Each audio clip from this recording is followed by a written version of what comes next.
जब भी कला जगत के इतिहास की किताब को खोला जाएगा तो उसमें कई ऐसे सुनहरे पन्ने अलग सी रोशनी से भरे हुए से दिखाई देंगे और उनमें ऐसी गजब की चमक भरी मिलेगी जो कि आने वाली सदियों तक कला के इस मंच को हमेशा रोशन करती रहेगी। आज हम बात करेंगे एक ऐसी महान शख्सियत के बारे में जिसने अभिनय की दुनिया में ऐसे अनोखे इतिहास की रचना की कि सदी के महानायक अमिताभ बच्चन और अभिनेता शाहरुख खान पर भी अपनी छवि का प्रभाव डाला। संघर्ष इतना किया कि पुणे की एक कैंटीन में सैंडविच बेचने का काम भी किया। उन्होंने केवल फिल्म जगत ही नहीं बल्कि भारत की आज़ादी की लड़ाई में भी अपना योगदान दिया। अभिनय के कोहिनूर होने के साथ साथ ट्रेजेडी किंग भी कहलाए। आखिर कौन है वह कलाकार, यह जानने के लिए हमारे साथ जुड़े रहें और इस वीडियो को अंत तक पूरा जरूर देखें। ऐसे महान कलाकार का नाम है दिलीप कुमार। इनका असली नाम तो मोहम्मद यूसुफ खान है, लेकिन इनका नाम दिलीप कुमार ही फेमस हुआ है। दिलीप साहब का जन्म 11 दिसंबर 1922 को पेशावर में हुआ। इनकी मां का नाम आयशा बेगम और उनके पिता का नाम लाला गुलाम सरवर था, जो कि पेशावर के एक जाने माने फल व्यापारी थे। यह अपने 12 भाई बहनों में से एक थे। दिलीप साहब ने अपनी स्कूल की शिक्षा पेशावर में ही पूरी की। इनके स्कूल के मित्रों में बॉलीवुड के शोमैन राज कपूर का नाम प्रमुख रूप से लिया जाता है। सन 1940 में यह अपने परिवार के साथ पुणे में आकर बस गए। बचपन से ही कुछ नया करने की ललक में इनकी जिंदगी में कई मोड़ आए और आगे चलकर दिलीप साहब ने एक ऐसे मुकाम को हासिल किया जो कि हर अदाकार को नसीब नहीं होता। आइए अब बात करते हैं इनके पारिवारिक जीवन के बारे में। इन्होंने अपने जीवन में 2 विवाह किए। इनका पहला विवाह सन 1966 में सायरा बानो से हुआ, जो कि बॉलीवुड की एक जानी मानी सफल अभिनेत्री हैं। इसके बाद इनका दूसरा विवाह सन 1981 में आसमा रहमान से हुआ, जो कि ज़्यादा लंबे समय तक नहीं चल सका और साल 1983 में इनका तलाक हो गया। इन्होंने अपने अंत का सारा जीवन सायरा बानो के साथ ही गुजारा। फिल्म नायकों की प्राइवेट जिंदगी हमेशा से ही चर्चा का विषय बनी रही है। ऐसा ही कुछ दिलीप कुमार साहब के साथ भी घटित हुआ। इनकी प्रेम कहानी के चर्चे बॉलीवुड की निहायत ही खूबसूरत अदाकारा मधुबाला के साथ एक लंबे समय तक मशहूर रहे हैं, लेकिन कुछ समय के बाद ही इनका ब्रेकअप हो गया।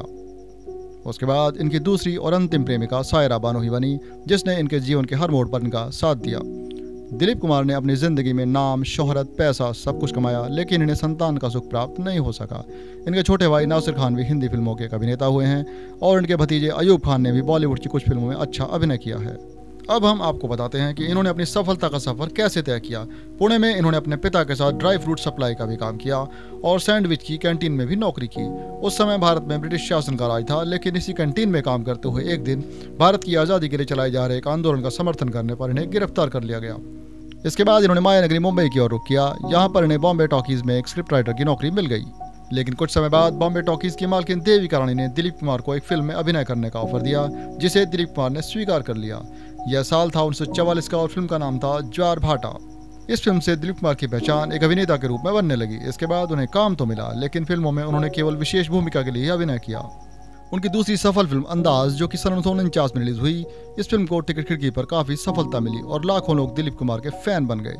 कहा जाता है कि उनके असली नाम मोहम्मद यूसुफ खान को बदलने की सलाह देविका रानी ने दी। देविका रानी ने उनसे यह कहा कि अगर हिंदी सिनेमा में अपनी जगह बनानी हो तो अपना नाम बदल दो। लेकिन दिलीप कुमार साहब ने अपने एक इंटरव्यू में इस विषय में यह भी कहा था कि उन्होंने अपना नाम अपने पिता के डर से बदल दिया था, क्योंकि उनके पिता यह नहीं चाहते थे कि दिलीप फिल्मों में काम करे। खैर जो भी हो, उन्हें उनके काम से हमेशा ही पसंद किया जाता रहा है।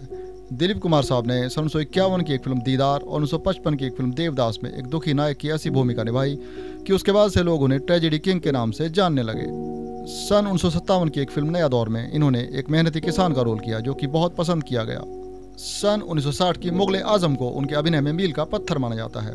यह एक ऐसी फिल्म थी जो कि बनी तो ब्लैक एंड व्हाइट थी, लेकिन बाद में इस फिल्म को सन 2004 में रंगीन बनाकर फिर से पर्दे पर उतारा गया। प्यार किया तो डरना क्या, जब प्यार किया तो डरना। सन 1961 में बनी फिल्म गंगा जमुना, जिसमें उनके छोटे भाई नासिर खान ने भी अभिनय किया था। यह फिल्म भी काफी सफल साबित हुई।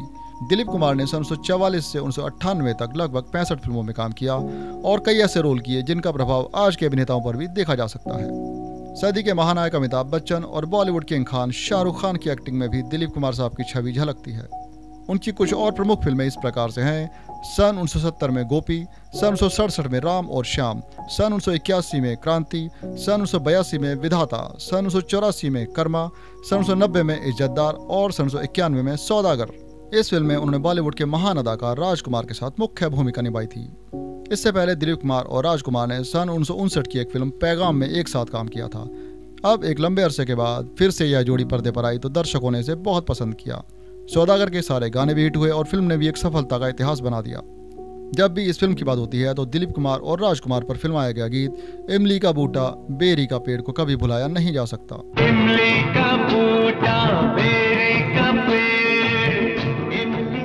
इसके बाद सन 1998 में एक फिल्म बनी जिसका नाम था किला। यह उनकी आखिरी फिल्म थी। इसके बाद दिलीप कुमार ने किसी फिल्म में कोई रोल नहीं किया। दिलीप कुमार को अपने इस फिल्मी करियर में सबसे पहले बेस्ट फिल्म एक्टर का फिल्म फेयर अवार्ड सन 1954 में फिल्म दाग के लिए दिया गया। दिलीप कुमार पहले ऐसे कलाकार हैं जिन्होंने 8 बार बेस्ट फिल्म एक्टर का अवार्ड प्राप्त किया। इन अवार्ड्स के लिए उनका नाम Guinness book of world records में भी दर्ज किया गया है। उनके इस रिकॉर्ड को सदी के महानायक अमिताभ बच्चन भी तोड़ नहीं सके हैं। इसके अलावा उन्हें सन 1991 में पद्म भूषण, सन 1994 में दादा साहेब फाल्के अवार्ड, सन 1998 में पाकिस्तान द्वारा निशान इम्तियाज और 2015 में भारत सरकार द्वारा पद्म विभूषण से भी सम्मानित किया गया है। इतने लंबे समय तक बॉलीवुड के लिए काम करते हुए दिलीप कुमार साहब ने एक ऐसा सुनहरा इतिहास बना दिया जिसे सदियों तक याद रखा जाएगा। फिर एक दिन ऐसा भी आया जब यह महानायक हम सबको छोड़कर सदा के लिए हमसे दूर हो गया। यह दिन था 7 जुलाई सन 2021 का, जब एक लंबी बीमारी के कारण मुंबई में इनका देहांत हो गया। दिलीप कुमार का नाम बॉलीवुड जगत में सदा के लिए अमर माना जाएगा। दोस्तों, देश दुनिया की महान हस्तियों के इतिहास से जुड़ी ऐसी ही जानकारी हम आपको आगे भी देते रहेंगे। अगर आपको हमारा ये वीडियो पसंद आया तो लाइक, कमेंट, शेयर करना ना भूलें और हमारे चैनल को सब्सक्राइब जरूर करें। इसी तरह से हमारे साथ जुड़े रहने के लिए धन्यवाद।